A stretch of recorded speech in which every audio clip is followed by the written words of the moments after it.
I hear some people call me the Copperajah guy, but I find that sort of degrading. I think I deserve a little more respect. Maybe like the Copperajah dude. Hello everyone, my name is Alex Kavar, or AP Kavar, and today I have the pleasure of giving you my detailed guide on my favorite deck in the Pokemon TCG, Copperajah EX. Copperajah EX is a Stage 1 Metal-type Pokemon with a massive 300 base HP. His Bronze Body ability allows him to take 30 less damage from attacks, giving him an effective 330 HP on a Stage 1. His attack, Nosequake, costs 2 metal and a colorless, and does a huge 260 damage. The downside to this attack is that it does 30 damage to each of your benched Pokemon. However, when paired with Munkidori, you can move that 30 damage off of your bench to one of your opponent's Pokemon. You can use this to snipe off low HP Pokemon on your opponent's bench, or give your Copperajah a damage boost by targeting the active Pokemon. This video will attempt to go in depth on the strengths and weaknesses of the deck, as well as multiple common matchups. This is the deck list we are running for Munkidori.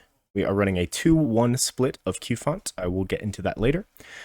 We play 2 Copperajah EX, 2 Duraludon and Archaludon for backup attackers and energy acceleration. We play 1 Squawkabilly in case our starting hand is not so great.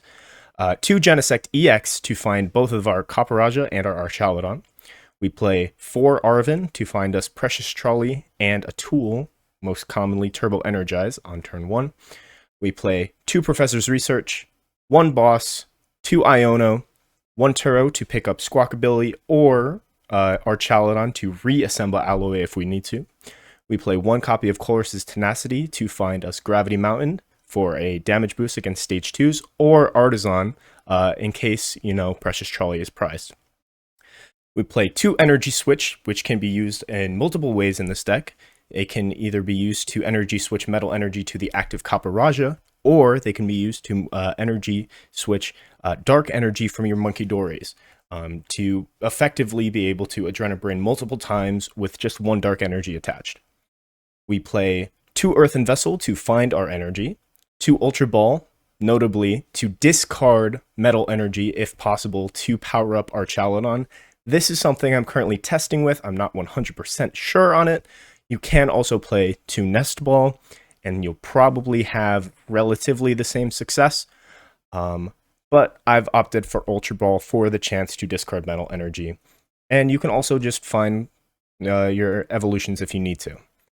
We play only 1 Night Stretcher and 1 Super Rod for recovery, so keeping your Pokemon and energy out of the discard is very important for this deck. We play Picnic Basket for healing in case we can't Adrenabrain all of the damage off.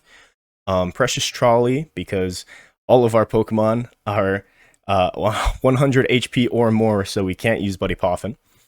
We play 1 Switch for mobility, Super Rod, like I said before, Counter Catcher for comeback potential. We play 3 Technical Machine Turbo Energize to increase our odds of either opening it in our opening hand, or researching into it or Ionoing into it if we cannot find Arven turn 1. We play 2 Heavy Baton for energy recycling, 1 Gravity Mountain, again, to give ourselves a damage boost against Stage 2 Pokemon. 1 Artisan to find Munkidoris and Cufants if Trolley's prized, or just late game if you need to get them out of the deck. And we play 6 Metal Energy and 4 Dark Energy. So, warning, this deck is kind of hard to pilot. It's very strong, but as I've found, there is a lot of math and complicated matchups and prize mapping that you need to be aware of in order for this deck to function. If you want to see success with this deck, you need to know your lines, you need to know what's in your deck, you need to know what's in your prize cards, and you just need to be aware of what your opponent is trying to do every turn and trying to counteract that. So, going into turn 1, this deck always wants to go second. If you can and you win the coin flip, choose second. There is almost no reason to go first because we want to be playing our Arven turn 1 to get ourselves our Precious Trolley and our Turbo Energize. A typical turn 1 going second will be a Munkidori in the active spot, an Energy, and an Arven in hand. We play 4 Arven and 4 Pokégear. I don't know if I mentioned the 4 Pokégear in the deck list. We play 4 Pokégear to find our supporters. So starting with Arven is a usually pretty high chance. If you can't find Arven turn 1, you can go Ultra Ball for Squawkabilly to reset your hand and just try to get Arven turn 1 again. Arven is that important in this deck. If you can, though, prize check before you go for the supporter, because in the case that Precious Trolley is prized, which will happen about 10% of the time, you probably want to be researching or Ionoing just to see more cards. The main priorities for turn 1 is to set up. This deck, if it sets up, it is very, very hard to stop.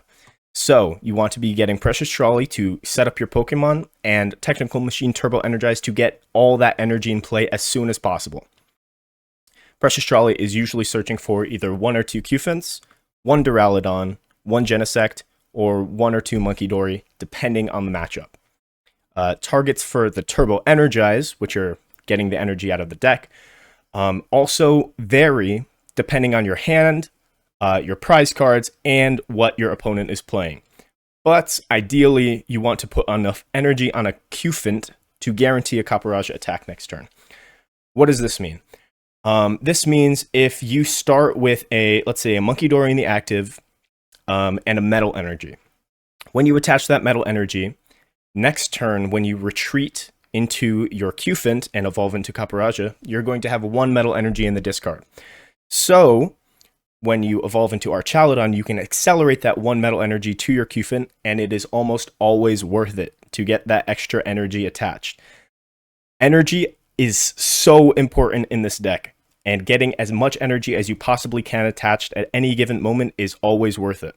So if you know you're getting 1 Metal Energy in the discard, you can maybe attach a Dark Energy with Turbo Energize and 1 Metal Energy to your Cufant.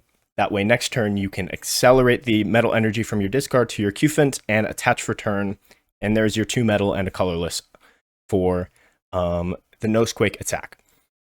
So, in cases where Arven or Precious Trolley isn't available, like I said, going over the deck, you want to probably use Squawkabilly EX to see more cards and get more Pokemon in play. With 3 Turbo Energize, you can often either open with it, find it through Squawkabilly, or research, or Iono.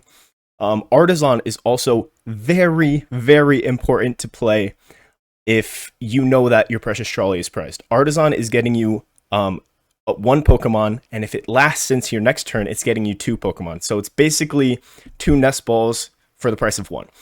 Artisan is super important because you don't need to get all your Munkidoris out right away, but you need to get them out eventually. So Artisan is a priority if you know Precious Trolley is prized. You can find this with Colress's Tenacity. We do only play 1 copy, but you can find it with Pokégear, which we play 4 of. When Turbo Energize isn't available, if somehow you whiff Turbo Energize, prioritize getting both a Duraludon and a Cufant in play. That way, next turn you can still go for a Turbo or an Assemble Alloy play and get 2 Metal from the discard onto Cufant and attach for turn, and that's your 3 energy. An optimal turn 2 is where this deck starts to get really complicated. This deck wants to take 2 prize cards each turn, or if not, set up for multi-prize turns. So knowing when to attack is important. If your opponent is playing Gholdengo, for example, it might be better not to attack with Copperajah, as they can immediately knock you out on their next turn. In cases like these, where it's beneficial to get more energy in play, it is perfectly fine to just Turbo Energize again. We play 3 Turbo Energize for this reason. It further sets up your board, and you're not actively hurting yourself by attacking with Copperajah. So, know when to attack, know when to Turbo Energize. Turbo Energize is beneficial when you know that your opponent cannot one-hit KO a Copperajah, or you need more energy in play. So it's important when your opponent cannot one-hit KO a Copperajah, you can retreat into Copperajah to Turbo Energize. Because with 300, effective 330 HP, you are living a lot of hits. The only thing you're not living is like Gholdengo or Raging Bolt, or if your opponent has like Dusknoir plus Charizard or Dusknoir plus Phantom Dive. But if you know that your opponent cannot one-hit KO a Copperajah, it's more beneficial to retreat into Copperajah to Turbo Energize again.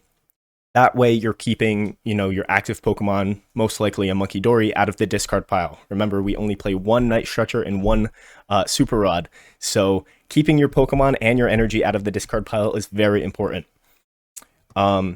Dealing with opponents' one-hit KO potential. So if you are playing against a Gholdengo or a Raging Bolt, you need to know that you should not attack with Copperajah unless you have a Heavy Baton attached or you have a Duraludon in play. If you have a Heavy Baton attached, Copperajah has 4 retreat costs, so you can just move the 3 energy off of Copperajah directly to your next Copperajah and keep attacking. This is super, super strong. So a lot of decks, though, we see playing Tool Scrapper or Jamming Tower to turn off Heavy Baton. In this case, if we just have a Duraludon in play, we can go Genesect, Metallic Signal for Archaludon, and then just get the Metal Energy right back out of the discard back onto our Copperajah and attach our second Heavy Baton. That's why we play 2.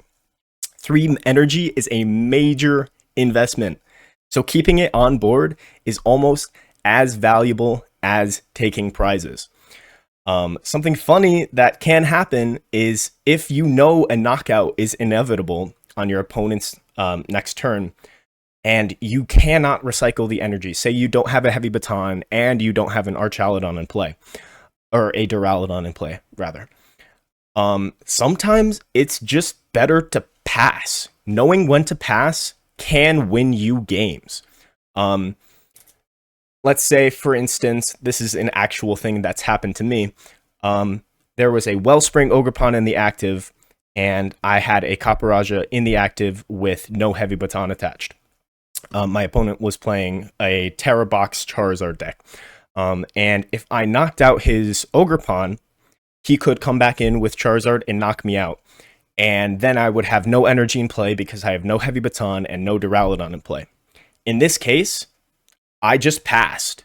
I'm not taking 2 prizes, but that's also protecting my energy in play. Because if I don't knock out his Wellspring, I know that his Charizard cannot knock me out. So know when to attack, know when to pass with Copperajah. It can win games. So, the next part of this video, I will be going into matchups. This is where it starts to get a little complicated. I will try to put timestamps in the video to, if you need to look at a specific matchup, or you know your locals plays Gardevoir more, you can rewatch the video. But let's get straight into it. Against straight Dragapult. This is actually one of Copperajah's best matchups. Dragapult cannot one-shot either cannot one-shot Copperajah or Duraludon. And Copperajah can easily take advantage of that. So turn 1, it's optimal to get 3 Munkidori in play, 1 Cufant, 1 Duraludon, and 1 Genesect. If you can, try to discard Metal Energy on your turn 1 or turn 2 to enable Assemble Alloy turn 2 with Copperajah, because you want to get as much Dark Energy in play against straight Dragapult. So try to get Metal Energy in the discard pile so you can Assemble Alloy to accelerate that energy as soon as possible. So turn 2, you want to Assemble Alloy and begin swinging immediately against Dragapult. Dragapult cannot deal with a 330 HP Pokemon on basically their second turn. So going And attacking straight away is super beneficial, especially when you know you have a lot of dark energy attached on your Munkidori already. This means if you're just taking one prize card, but you're putting, 30 damage on 3 of your Munkidoris, going into your next turn, if you have dark energy or, a double energy switch, or you already just have 3 dark energy in play, you can go Adrenabrain 90 damage to one of their Dracloaks and just get a free prize card, essentially. This is extremely strong against Dragapult, as you're taking out their draw engine and you're just getting free prize cards, essentially. In the mid-game, though, once your opponent has evolved into a Dragapult, it is important to know that Copperajah can actually live 2 Phantom Dives as long as you're healing it properly. Copperajah takes 170 damage from a Phantom Dive due to Bronze Body. So if you just heal 60 damage off of it, ideally with Picnic Basket and Adrenabrain, you can if you heal 60 damage, you go down to 110 damage. And since Dragapult is only doing 170, you're actually living 2 Phantom Dives from Dragapult, which is just incredible. Something you do need to be worried or careful about is Straightpult does play their own Munkidori. So if possible, avoid leaving damage on your opponent's board. Sometimes it's better to just not Adrenabrain the damage, or Adrenabrain to the active, even if it's overkill, just to get it off the board and not leaving any damage on your opponent's board. An important thing to note is that 2 Adrenabrains plus a Nosequake is 320 damage, which is perfect math to one-hit KO a Dragapult. Gravity Mountain also lowers this damage threshold, bringing Dragapult down to just 290 HP, which makes it only take 1 Adrenabrain plus Nosequake to knock out Dragapult. Incredibly strong, especially when you play Colress's Tenacity, which is basically a one-stop shop to kill Dragapult. You go Colress's Tenacity for Gravity Mountain plus Dark, and basically you're already there. Heavy Baton is very important in this matchup because once they knock out your active Copperajah after a long time, you can just move the 3 metal energy off of your Copperajah straight to your Archaludon, and ideally you'll be at 2 prize cards by then. You can just go Boss's Orders or Counter Catcher if you're down on prize cards on like a Pheasantipity or something. Or in an ideal world, if you have a if you have a Gravity Mountain in play and 3 Munkidoris, you can one-hit KO a Dragapult with 3 Adrenabrains plus Gravity Mountain plus Metal Defender. That's usually a little difficult to get all in play at once, but it is possible. It is a line. It's something you need to be aware of. So, going into Dragapult Charizard. The turn 1 setup is the exact same as Straightpult. You want 3 Munkidoris, 1 Cufant, 1 Duraludon, and 1 Genesect EX. And again, try to discard Metal Energy for Assemble Alloy. Turn 2 is the exact same. You want Assemble Alloy and begin swinging immediately. Mid-game, again, is the same. The only thing that really changes in the Dragapult Charizard matchup is that you might have to deal with a Charizard at the end of the game. But it's the same. Copperajah lives 2 Phantom Dives with the healing support. Picnic Basket is super strong because not only are you healing the 60 damage spread on your bench, you're healing your active Pokemon, and you're saving your Adrenabrains. So the damage that you're dealing to your own bench, you can kind of ignore with Picnic Basket. Late game, you do need to be worried, or not worried per se, but you do need to be aware of the Charizard one-hit KO potential against Copperajah. If you have taken 4 prize cards, Charizard normally would be dealing 300 damage, but with Bronze Body, it's dealing 270. So if you are on 1 prize card, though, Charizard can one-shot a Copperajah. And again, like I said before, sometimes you just need to pass if you know that, Charizard's knocking you out on the next turn if you don't have a way to recycle the energy. Some other threats you might need to look out for in Charizard Dragapult is Chi-Yu.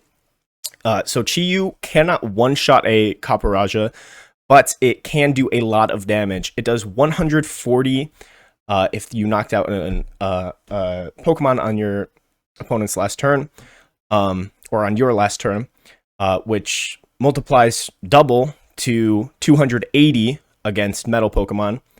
Copperajah does take 30 less, so it's doing 250. But if you do have 50 damage on your Copperajah going into your opponent's turn, they can one-shot you with a Chi-Yu, leaving a one prizer in the active, and then things can get a little bit dicey. So it is important to make sure your Copperajahs have at least 60 health, ideally at least 70 health. That way your opponent can't go like Counter Catcher plus Phantom Dive and knock out Copperajah on the bench, because Heavy Baton only works when Copperajah is in the active spot. So if your Copperajah gets knocked out when it's on the bench, that energy is just going into the discard. So be careful of that. Make sure your health is good going into your opponent's next turn, and you should be fine. Some gameplay notes. You do need to watch for Unfair Stamp. I know a lot of Pultzards are moving to Secret Box, but some of them are still playing Unfair Stamp. Sometimes it is okay to go for double Turbo Energize against Dragapult Charizard, because Dragapult Charizard is usually pretty slow to set up. And getting that dark energy on your Munkidoris is so strong, especially into the late game when you need to deal with a Charizard. Charizard has 330 HP, so 2 Adrenabrains and a Nosequake is just shy of killing it by 10 HP. So it is important to try to get a Gravity Mountain in play to lower that damage threshold, or extra dark energy with double Turbo Energize to get that boost in damage. Dusknoir Dragapult, sorry, is a little bit harder because they do have that immediate one-hit KO potential against your Copperajahs, because Dusknoir plus Dragapult is dealing 300 damage exactly to Copperajah. So something you do need to be wary of. So turn 1 setup, it is different from Straight Pull. We are opting for only 2 Munkidoris. We want 2 Cufants, 1 Duraludon, and 1 Genesect EX. And you can go for a Assemble Alloy play turn 2, but sometimes it's better to just Turbo Energize to Cufant to guarantee that, you know, it's safe. But you do definitely want 2 Cufant in play, because, you know, turn 2, if your opponent just has Rare Candy Dusknoir and they Cursed Blast on your Cufant, your lone Cufant, it's kind of cooked. You don't have a way to get you know, a new Cufant in play. But if you have 2 Cufant and a Duraludon, you can go Assemble Alloy to get that 2 energy from the discard back onto your Cufants and start attacking with Copperajah. So it's important to get 2 Cufant against Dusknoir. Turn 2, you do want to always be attacking with Baton, because they do have that one-hit KO potential. Sometimes it is okay to attack without Baton if you know your opponent cannot evolve into Dusknoir straight away. So if they don't have any Duskulls on the bench, sometimes it's okay to attack without Baton. Mid-game / prize mapping, you do need to be aware that Colress's Tenacity is extremely strong in this matchup. Since we are needing to Turbo Energize to Cufant, we don't have as much Dark Energy in play on our Munkidoris. So Colress's Tenacity is lowering the damage threshold we need to one-shot Dragapult, and we just need 1 Dark Energy. So Colress's Tenacity, again, is a one-stop shop to kill a Dragapult in the active. Energy Switch is also very good. If you cannot find your closest Tenacity, if you go Dark Energy, Arven for Energy Switch the Dark to your other Munkidori, that's 60 damage on the active, and you can one-shot with Nosequake. Late game, some of the board state necessities against Dusknoir Pult is just making sure you have a Duraludon in play. Because a lot of Dusknoir Dragapults play Jamming Tower. So If they go Curse Blast plus Phantom Dive plus Jamming Tower, and you don't have a Duraludon in play, all that energy is getting sent straight to the discard pile. So having a Duraludon in play, having that backup to just go assemble Alloy to get that energy right back in play is super important. Resource management is very important against Dusknoir Pult, because they have the ability to just knock you out. And you only play one Night Stretcher, one Super Rod. So making sure you know your game plan, making sure you know what you want to do in the game is super important. Oops, went a little ahead there. So just make sure you know what's going on in your prize cards, what's going on in your discard pile, your hand, your deck. Resource management is super important in this matchup, and all matchups technically, but this one specifically because, you know, they're going to be taking knockouts left, right, center. Also, just targeting the Duskulls. If you have the extra dark energy in play, target the Duskulls because they only have 60 HP. They only require 2 Adrenaline Brains to knock out. And if you knock out a Duskull on the bench and it's their only one, they aren't able to knock you out on your next turn. Thanks, Thornton, for rotating. Let's go straight into Gardevoir. Gardevoir is, again, a complicated matchup, mostly because Gardevoir is a complicated deck that has no exact game plan. That makes it sort of hard to counter because you don't know exactly what your opponent is going to do. So against Gardevoir, you need to play very reactionary to how your opponent is playing.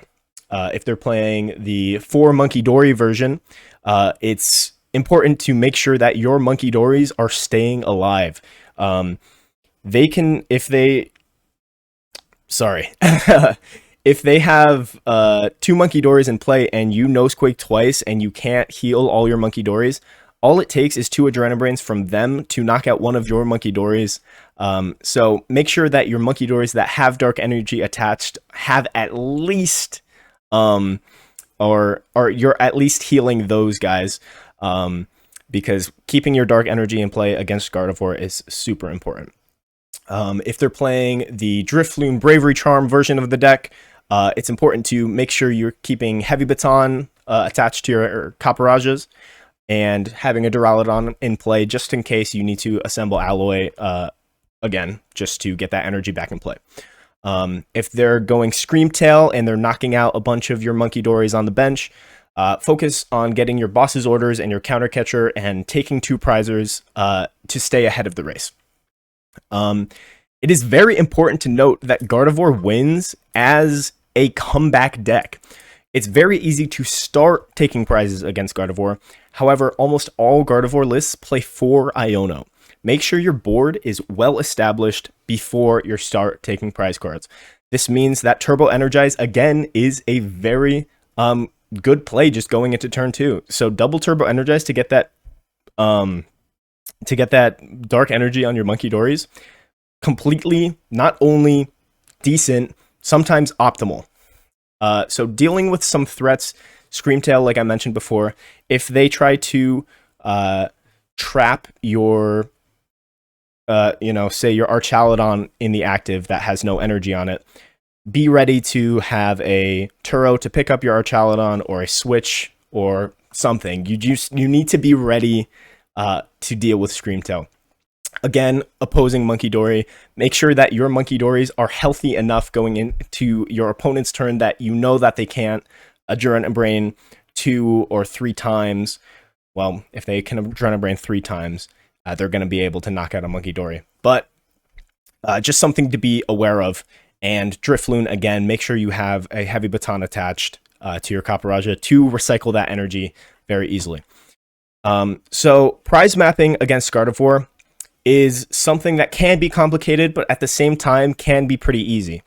Gardevoir deals a lot of damage by having a lot of damage. Screamtail and Drifloon are the key components of this. Drifloon does 300 damage when it has 10 damage on, 100 damage on it. So they need a Bravery Charm.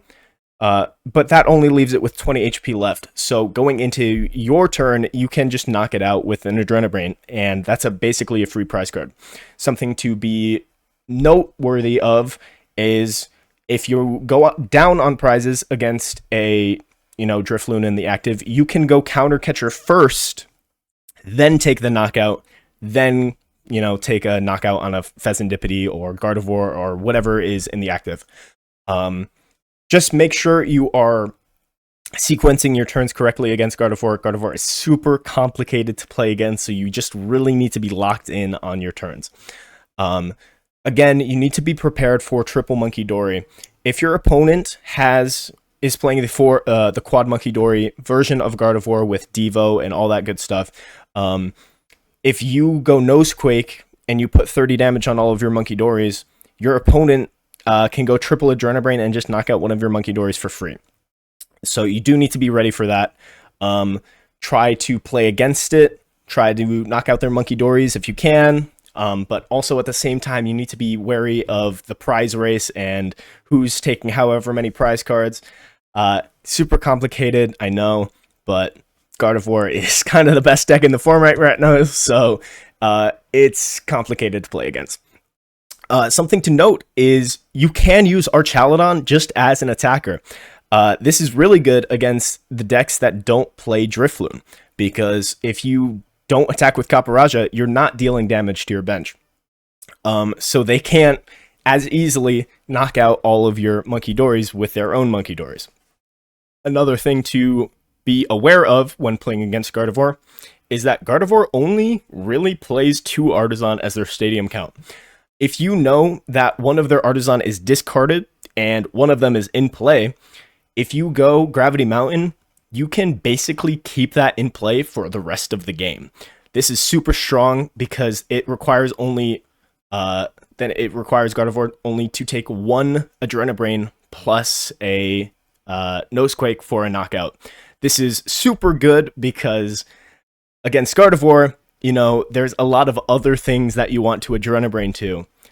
Say the previous example, Counter Catcher onto Gardevoir, plus 1 Adrenabrain to the active, 1 Adrenabrain to knock out the bench, and then you can knock out Gardevoir with only 2 Munkidoris. Super strong, something to keep in mind when you're playing against this deck. Gholdengo is both the easiest matchup and the hardest matchup for Copperajah. It's essentially a did you draw the correct cards matchup. And it's hard to win in any other way than just going 2 prize, 2 prize, 2 prize. Gholdengo is wildly consistent, and you do need to be prepared for that. The optimal turn 1 against going against Gholdengo is to get 2 Munkidori, 2 Cufant, and 1 Duraludon in play. If possible, turn 2, you should be Ultra Balling for Genesect. You do not want to get a Genesect in play before you can take 2 prize cards. Because Gholdengo, a lot of Gholdengo lists run just 4 bosses orders. And if your opponent takes the first 2 prize cards, it's very, very, very hard to win that game. If your opponent takes the first 2 prize cards, you basically need to bank on living a turn, which is very hard against Gholdengo because they can just go make it rain, make it rain, make it rain, and just win the game. So try to force your opponent to take a 1 prize turn, then on your next turn, go Ultra Ball for Genesect, get all your Pokemon out, and Copperajah does a clean 260, so it one-shots a Gholdengo. Very strong, and now you're up 4 prizes to their 5. It's also important to know that many Gholdengo lists run just 1 Iono. So for the most part, you're safe from hand disruption against it. Especially as them Ionoing would make it very hard to hit Copperajah for knockout. Because they need 7 energy, plus they're attached, so basically 8 energy to knock out a Copperajah. So knowing that you aren't going to get Ionoed is both a blessing and a curse, because in that matchup, you're never going to get Ionoed out of a good hand, But at the same time, you're never going to get Iono'd out of a bad hand. So make sure your hand is as strong as you can going into every turn, because what you see is what you get, basically. There's not a lot of draw support for this deck. Basically, it's just researches and Ionos and Arvens. That's your draw support. So try to, be careful and know what you have available to take knockouts. It's also extremely important to know that Gholdengo plays Tool Scrapper. Tool Scrapper is very, very strong against Copperajah, as you can just remove the Heavy Baton off of Copperajah before knocking it out. This is really bad because, getting that energy in the discard pile is something we really want to avoid. This is why it's super important to make sure you always have a Duraludon in play against Gholdengo. That way, if they go Tool Scrapper, should I say, when they go Tool Scrapper, and that energy goes into the discard pile, next turn you can go Genesect for Archaludon and Copperajah, evolve, get that energy right back out of the discard, and then attach your second Heavy Baton. That's why we play 2 specifically for Gholdengo. But super important to note, don't put both of them in play at once, because Tool Scrapper can discard up to 2 tool cards. So make sure you're attaching one, wait for them to Tool Scrapper, then attach the second baton. You can take the next 2 prizes relatively safely. And then once Gholdengo knocks out your second Copperajah, you can move the energy straight to Archaludon, and you can go Boss's Orders or Counter Catcher on their Pheasantipity or their Genesect for game. If you don't have Boss's Orders or Counter Catcher, you can also go Attach Dark to Munkidori, Energy Switch to your other Munkidori, and do 60 damage to the active Pokemon, and then Metal Defender for knockout. Also, something to be aware of is that Gholdengo has some Gholdengo lists, I should say, have a Rigid Band teched in, as well as a Turo. So it's probably not worth attacking a Gholdengo that will live. As if they have Turo, they can just pick it right off the field. So that basically just loses you the 2-2 prize race instantly. In those cases, make sure you're using Boss's Orders or Counter Catcher to guarantee a knockout on a 2-prizer, as it's not worth the risk of banking on an Adrenabrain knockout. Something to also note in the 2-2 prize race is Togekiss and Chansey. I don't have a lot of experience with Togekiss and Chansey, but I will say they are a threat. Because if you force your opponent to take 1 prize, and they have a Togekiss in play on the next turn, they can just take 3 prizes off your Copperajah, and now they just need 1 more knockout.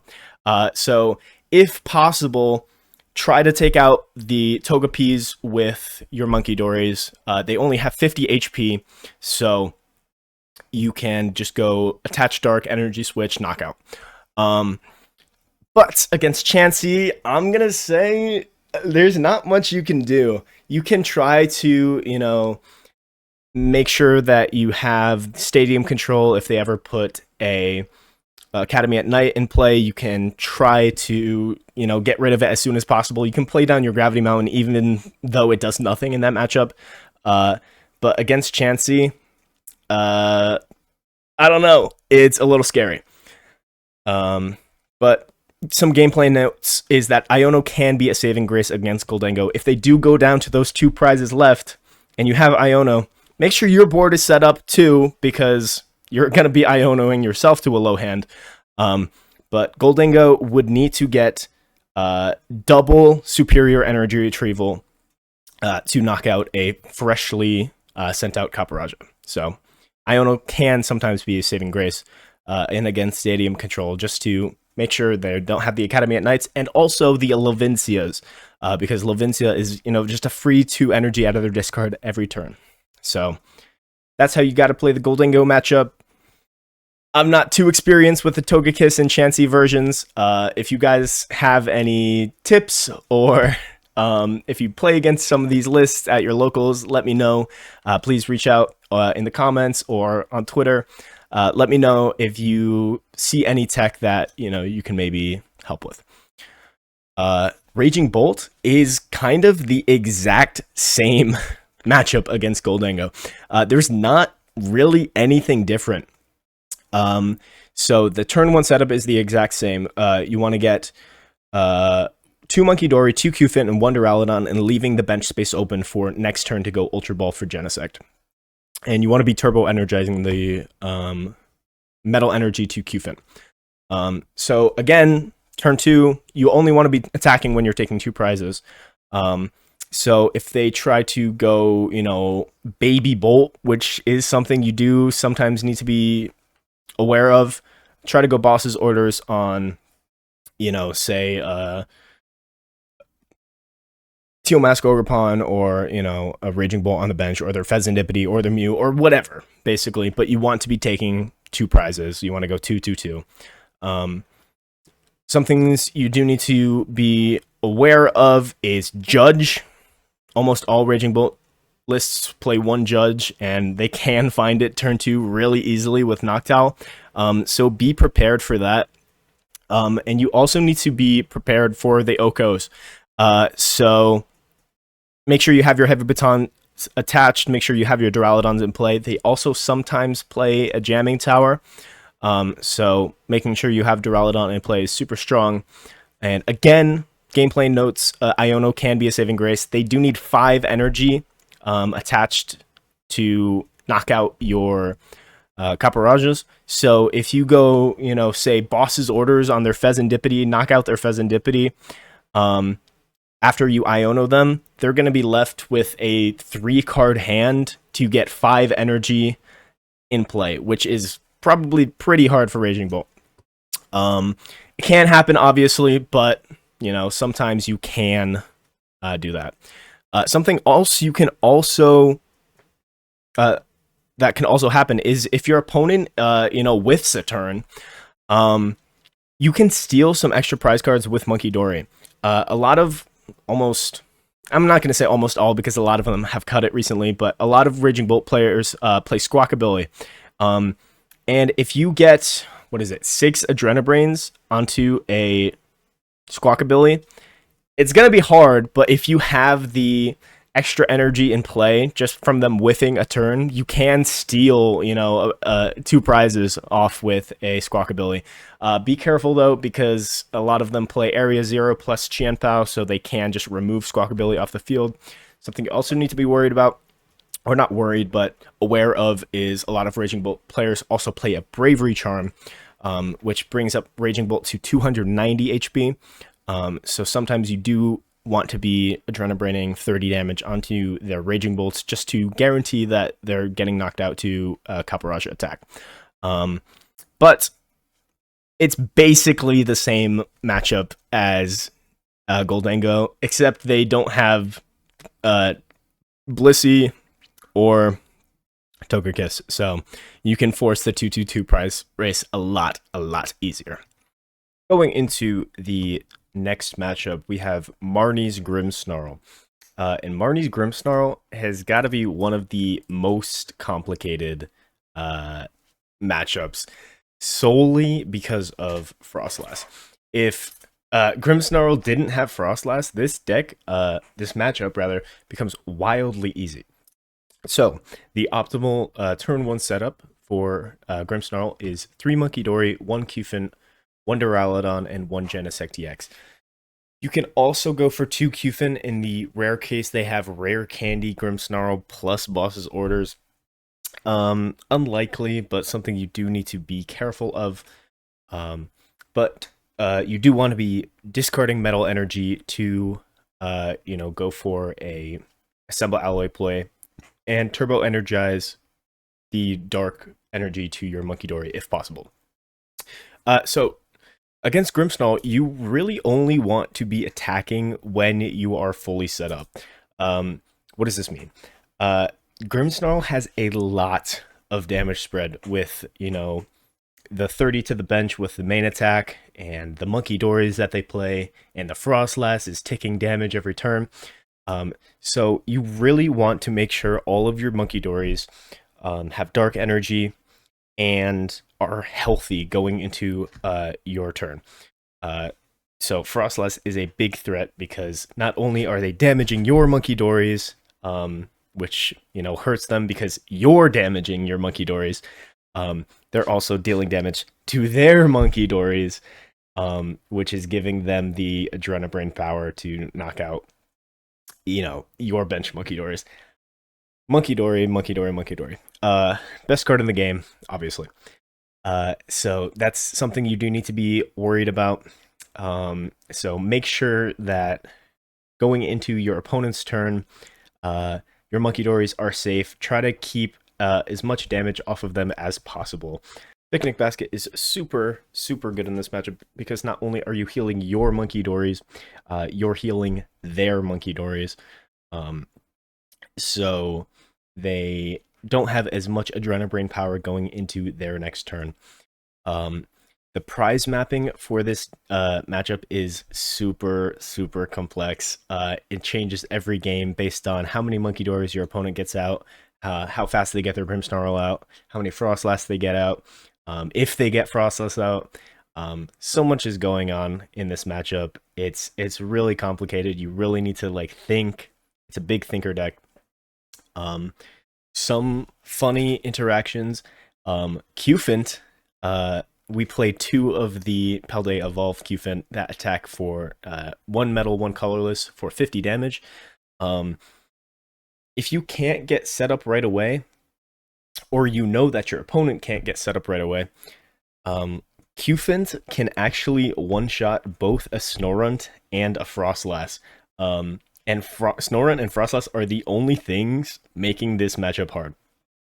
So if you know that your opponent isn't setting up as easily, you can just swing with Cufant and knock out their Frostlasses and their Snowruns. Not something you want to always be doing. It's not optimal, but that's why we do play the 2 Paldea Evolved Cufants, and then we do play the 1 Shrouded Fable one to do 70 to say in Impidimp or Charmander or Dreepier or whatever. But some things you do need to prepare for is triple Munkidori. Since Grimmsnarl accelerates energy to itself, your opponent can usually just go attach to Munkidori every single turn. So you do need to be prepared for having a Munkidori war against your opponent. You do also need to be prepared to get trapped in the active. Grimmsnarl can't deal a lot of damage, but what it can do is it can boss up one of your Copperajahs on the bench with no energy, or your Archaludon on the bench with no energy, and stall it there for a turn, dealing damage to both the active and the bench. And then if you can't swing, they're taking basically 3 prizes next turn. So something you need to be careful with. Make sure you have your Turo, make sure you have your Switch, and if not, make sure you're ready to play around it. And the bench damage is massive. So again, Picnic Basket, amazing. Make sure you have it ready for this matchup. Some gameplay notes. Archaludon is also really good as an attacker in this deck because it doesn't deal damage to your benched Pokemon. Since Grimmsnarl can't one-shot Archaludon, you don't need to move the damage off of your benched Munkidoris. Since you're not dealing damage to your benched Munkidoris, you can just move the damage off of your Archaludon. Again, Picnic Basket is super good. And something you do need to be ready for is stadium control. Grimmsnarl plays a lot of stadiums, usually 4. So if they're discarding a lot, that's when it's best to put your Gravity Mountain in play. And then you're only requiring 1 Adrenabrain to knock out a Grimmsnarl. So very complex matchup. Be ready to think when you're playing against Marnie's Grimmsnarl. Flareon Box is a matchup that seems bad for Copperajah, but in reality, it's not as bad as you might think. Against Flareon, the optimal turn 1 board state is 2 Munkidori, 1 or 2 Cufant, 1 or 2 Duraludon, and an open bench space. This is because Flareon has the ability to one-shot Genesect with Burning Charge. So if they have, turn 1 attach, and then turn 2 Noctowl, Flareon, Boss's Orders, attach, that's a free 2 prize cards for them, and then you're really struggling against the prize race. Especially since Copperajah can't one-shot a Flareon. Because it has 270 health, leaving just 10 HP remaining. Also, importantly, Flareon plays a copy of Turo. So if you waste your attack doing 260 to Flareon, and then they just pick up the Flareon, it's really bad, and you basically just auto-lose. Luckily, Burning Charge does not one-shot Copperajah. It still deals a massive 230 damage, but if they attack us first, and then we can go Adrenabrain, the 30 off, now we're dealing enough to knock out a Flareon. But more optimally, you can steer this matchup to be more Archaludon focused. After a Metal Defender, you can remove your weakness. Most Flareon builds do not have a way to deal with a 300 HP Pokemon with no weakness. This way, you can just use Munkidori to heal the damage off of Archaludon, rather than using Nosequake and healing the damage off of themselves. It's important to note that moving Archaludon to the bench clears the effect of no weakness. So if your opponent has double counter catcher or counter catcher plus boss's orders, if you're, up on prizes, they can one-shot Archaludon with Carnelian. Or if they play Kieran, which some do, or Black Belt's Training, they can one-shot Archaludon. So it's not completely safe, but you are relatively safe swinging with Archaludon. So just make sure you're playing around this. Try to get 2 Duraludon in play in the case that they can one-shot your Archaludon. The bigger thing you need to worry about in the Flareon matchup, though, is not Flareon itself, it is Sylveon. Sylveon can be an automatic loss if you're not prepared to deal with it. Sylveon shuffling your Copperajahs and the 3 energy you worked so hard to get into play back into the deck is really, really detrimental. But if you have 2 Duraludon in play, you can sort of counteract this, since they can only shuffle back 2 Pokemon. If they shuffle back your Copperajah and a Duraludon, you still have another Duraludon to attempt to get 2 Metal Energy in the discard, then evolve into Archaludon, assemble Alloy, and because of weakness, you can one-shot a Flareon a Sylveon with Archaludon. So again, prize mapping, avoid giving up your Genesect EX early if you can, Ultra Ball for it turn 2. Often, it's better to play from behind against Flareon. Counter Catcher is super strong, and it forces Flareon to overextend, knocking out your 1 prizers with Flareon, and then you can just return with, say, a boss's orders on Pheasantipity or counter catcher on Pheasantipity. Then you get the damage on the bench, and then you can Adrenabrain and knock out a Flareon for 2 prizes. But preserve Archaludon as your win condition. Archaludon is basically how you are winning against Flareon Box. So game plan notes, Copperajah is the early game attacker, and then Archaludon is your mid to late game attacker / wall. You want to be playing reactively against Flareon Box. You don't want to be trying to take 2 prize cards first, wait for them to, start doing their thing, and then play against them. And then knowing when and where to Adrenabrain is critical.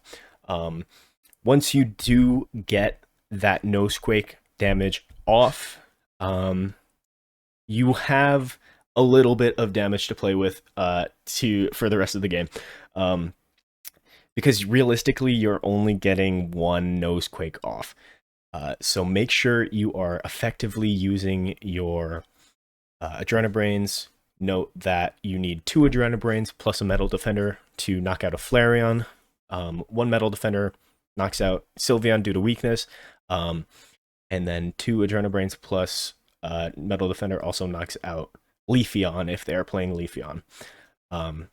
So make sure you're knowing when and where to Adrenabrain. Don't waste the damage on your bench. Sometimes it's worth it to not Adrenabrain all of the damage off and just do enough damage to where you're knocking out. Because if your opponent is knocking out, one-hit KOing all your Pokemon, it's sometimes hard to get more damage to move with Munkidori.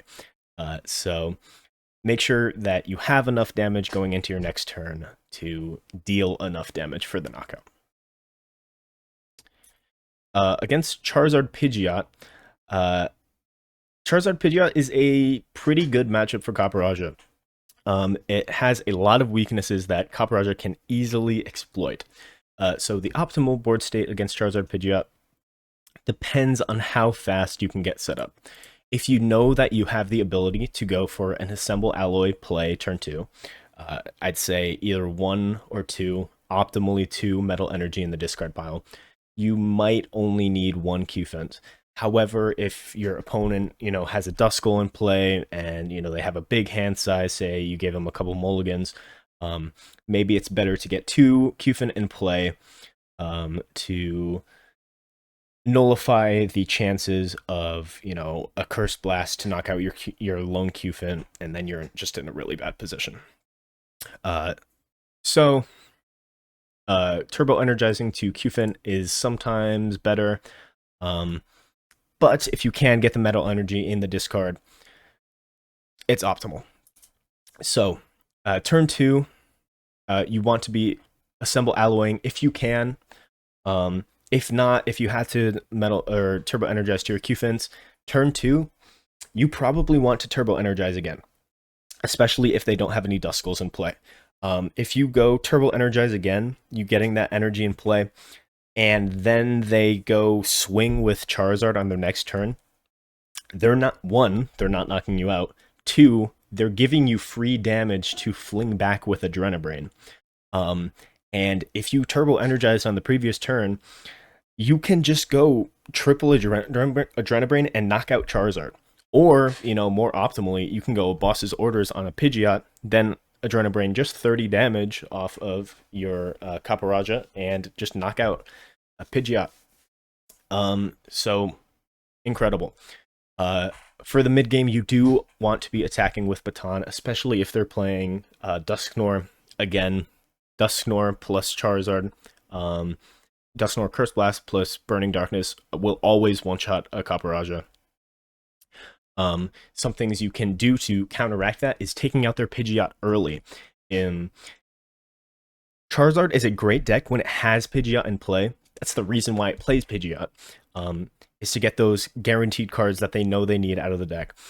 So if you can take out the Pidgeot early, something important to note is Gravity Mountain brings Pidgeot down to just 250 HP. So you can just one-shot it with Nosequake with no Adrenabrates. Super, super strong.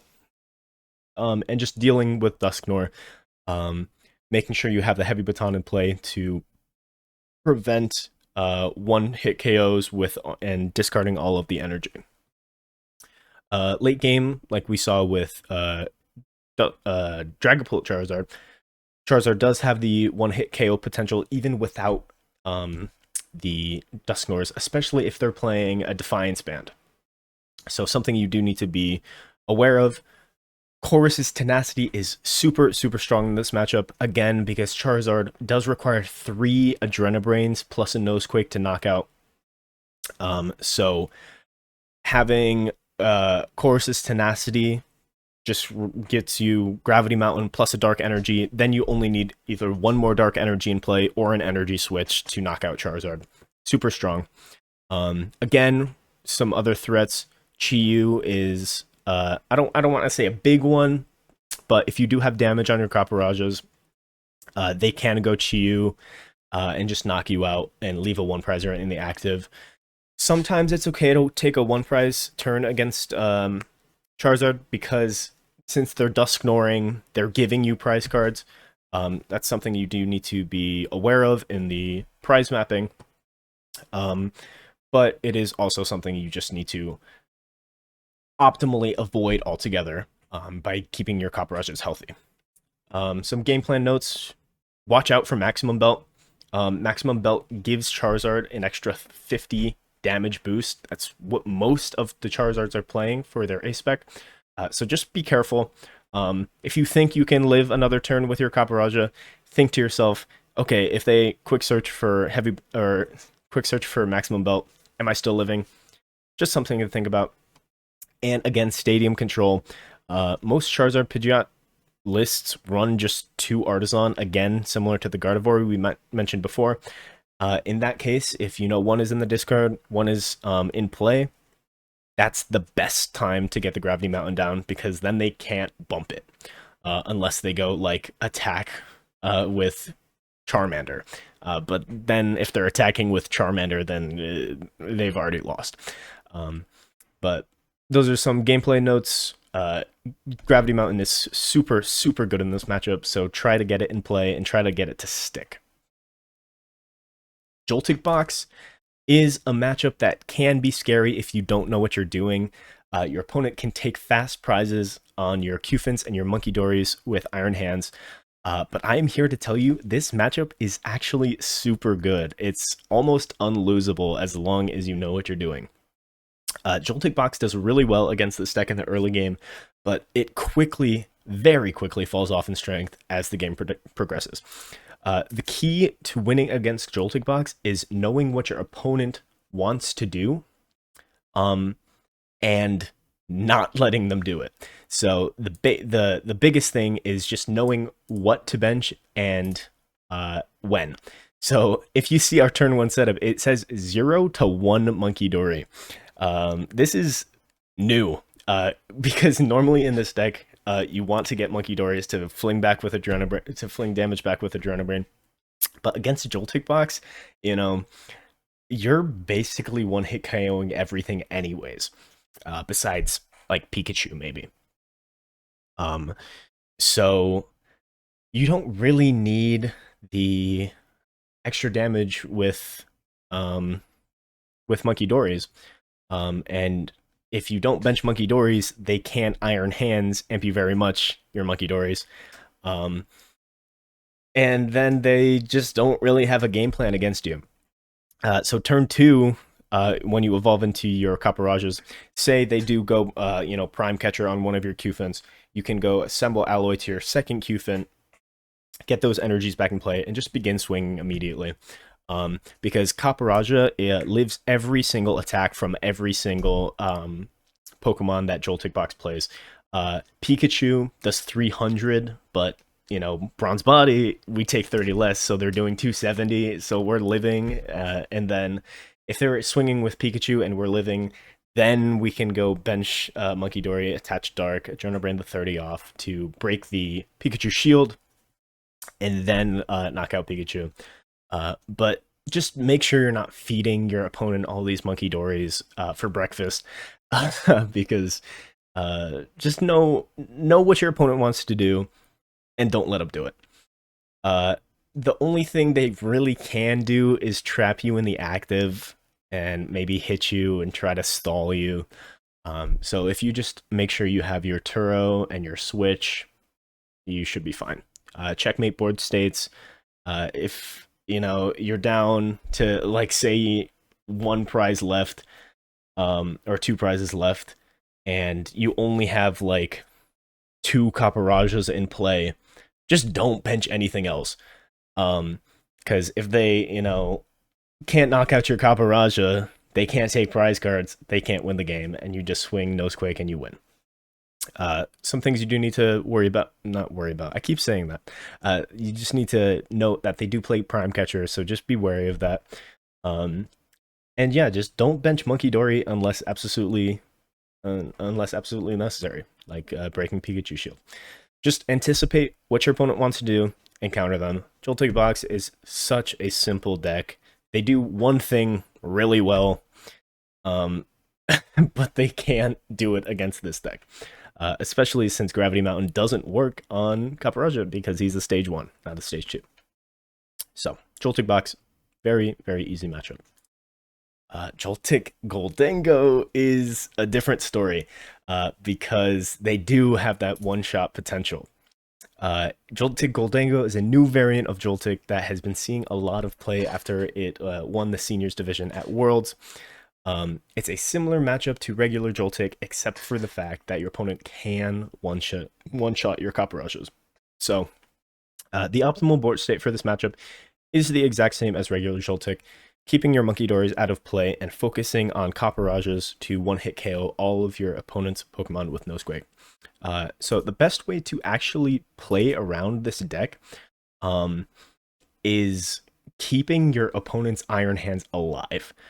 Since this deck doesn't play Energy Search Pro, so if they have all of this energy on their Iron Hands, they're going to have a hard time finding the energy out of the deck to, knock out your Copperajahs. So if they go Amp You Very Much on one of your Cufants, next turn you just go Arven for Counter Catcher, Genesect for, for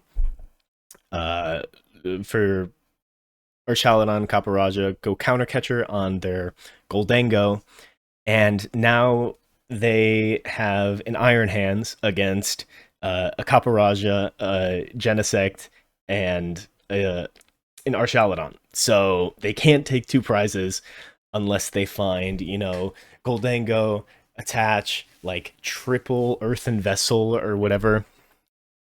It's really hard for them to take a knockout on your Copperajah if you leave Iron Hands alive.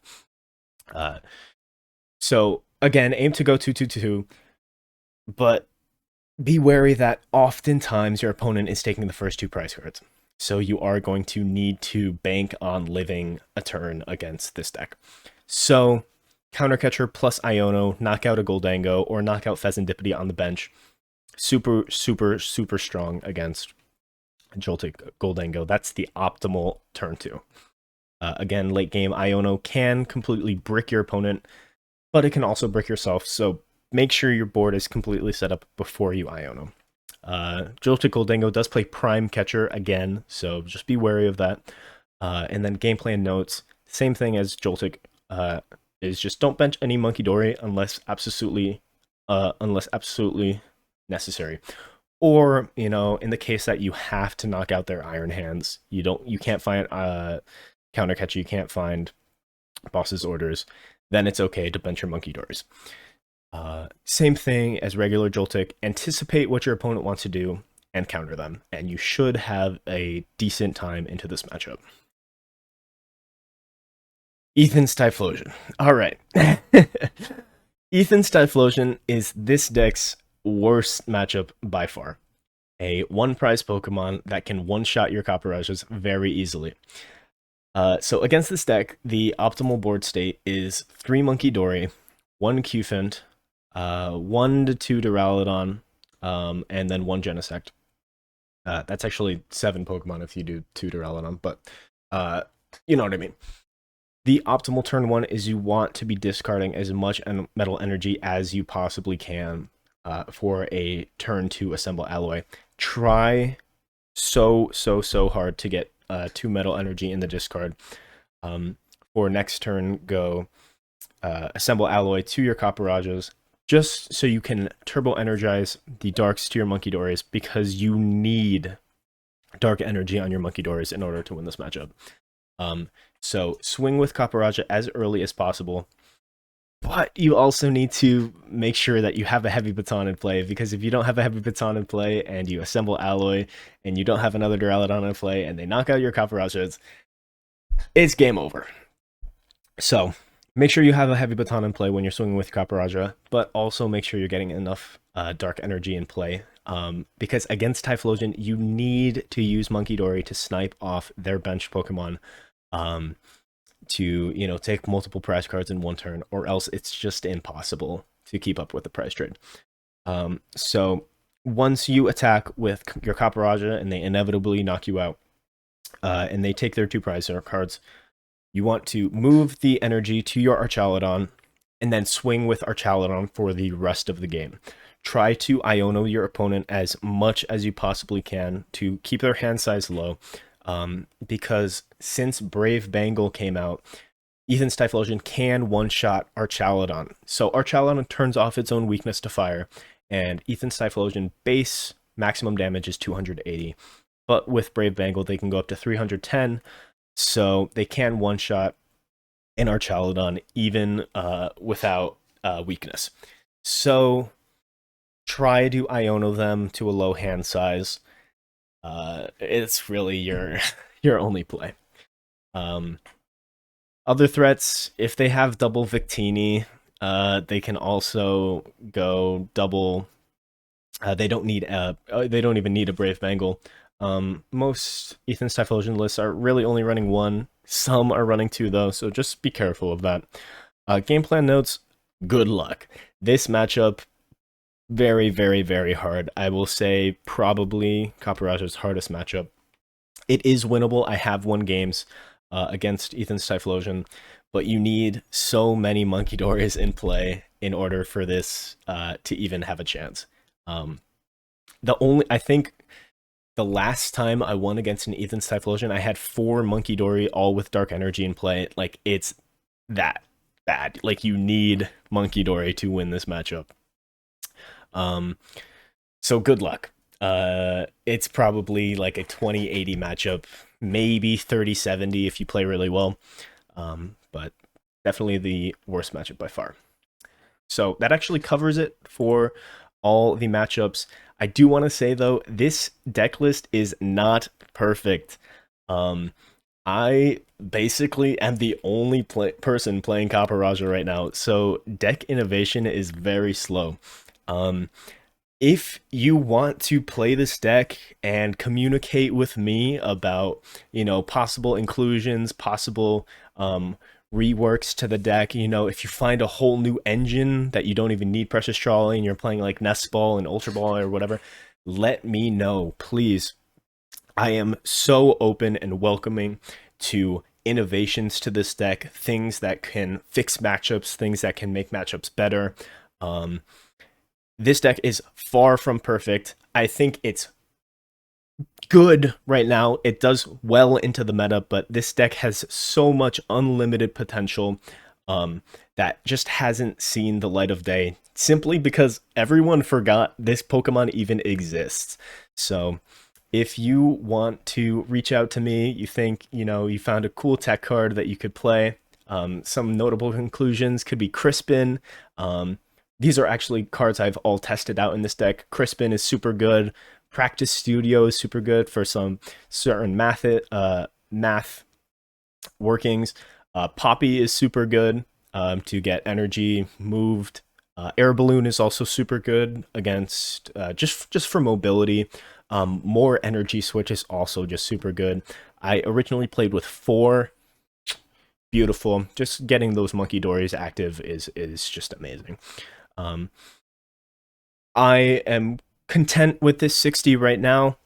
If you believe you have a better one, let me know. I'd love to test it out. I'd love to work with you to make this deck as strong as possible. But that's all I have for you guys today. Thank you so much for sticking to the end. And welcome to the zoo. I hope you all have a great night. Take it easy.